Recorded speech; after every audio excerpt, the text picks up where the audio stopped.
everybody, welcome back to my channel. Now, as millennials and Gen Z individuals, we make a lot of money. We have our investments, we do stocks, we do our side hustles, but what do we have to show for it? Now, if you have stuff to show for it, you are saving for your retirement and things like that, I'm super, super proud of you and happy for you.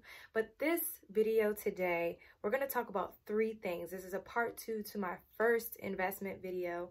The first thing we're going to talk about is this form, this 8863 form that helps you get a tax credit when it comes to your education expenses. Now, we need to know about this because it's very imperative that you take advantage of it. The second thing that we're going to be talking about is how am I even saving for my retirement at 22 years old, and I'll be able to draw from a tax-free account when I'm retired. So, and you can have multiple of these. This is what I'm going to be talking about today. The third thing that I'm going to be talking about is how do I file my taxes as a W-2 and 1099 employee. So I'm self-employed, but I also do have that 9-to-5 job on the side. So let's get into it.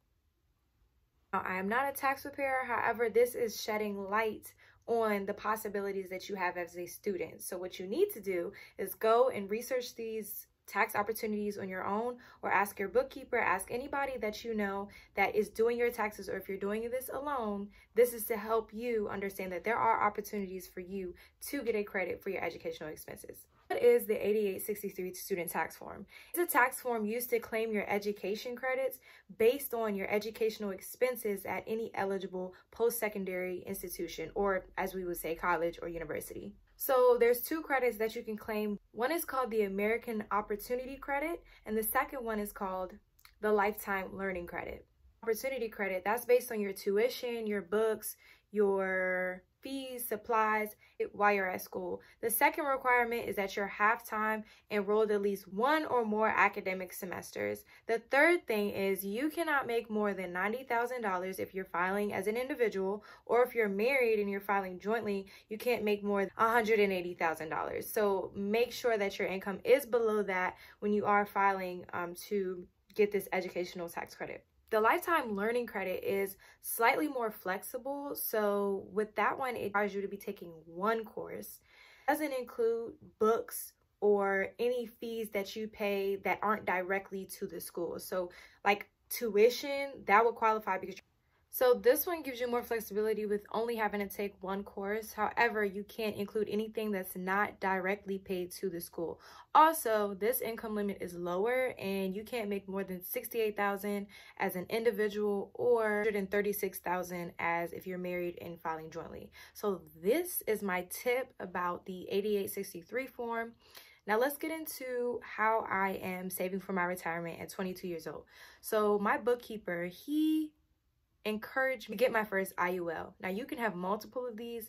However, the difference about this retirement saving strategy is when you retire, you pull your money out, it will be tax-free. Now things like a 401k or an IRA, they are taxed. So when you have an IUL and you pull that money out when you're retired, it will not be taxed.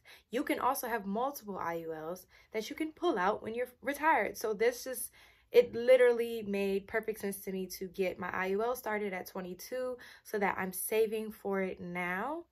And think about if I do multiple of these. So if I do multiple IULs, I will really be set when it comes to the time for me to retire.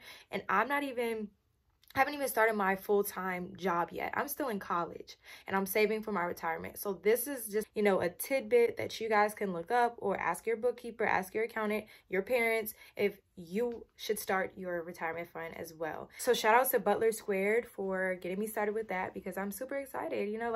I'm all about my future and long-term investments, saving plans, creating generational wealth. I want to make sure I'm set, when I'm 50 and that I'm not, or 40, and I'm not working forever. I don't want to work forever. The third thing is, and this is going to be really quick, how did I file my taxes as a W-2 employee and then going into W-2 and 1099? So at first, when I was 16 years old, working at Six Flags, I filed my taxes via TurboTax. Now, I do have a YouTube video already out, screen share and all that good stuff. I'm showing you step by step how I file my taxes. Now, when I became a 1099 employee, because I got my real estate license and we get paid commission as self-employed workers for Keller Williams Preferred Properties, I got a bookkeeper because you want to make sure that you're maximizing your deductions. And for me, I personally would, I just felt better with a licensed tax preparer doing my taxes. That's how I filed my taxes. And I hope you guys learned a lot of things. Remember those 3 things. The first thing being the form, that 8863 form, if you're a college student or a student enrolled in at least one course. The second thing being how I'm saving for my retirement, so that IUL, which stands for Index Universal Life Insurance. The third thing being how I filed my taxes as a W-2 and 1099 employee. I know, you guys, it's a lot of information to take in, but I love y'all and I want y'all to learn, and I want to make sure that we're sharing this knowledge, and I want everyone to understand that you can start for your future now. When it comes to generational wealth, you do not have to wait till you get out of college.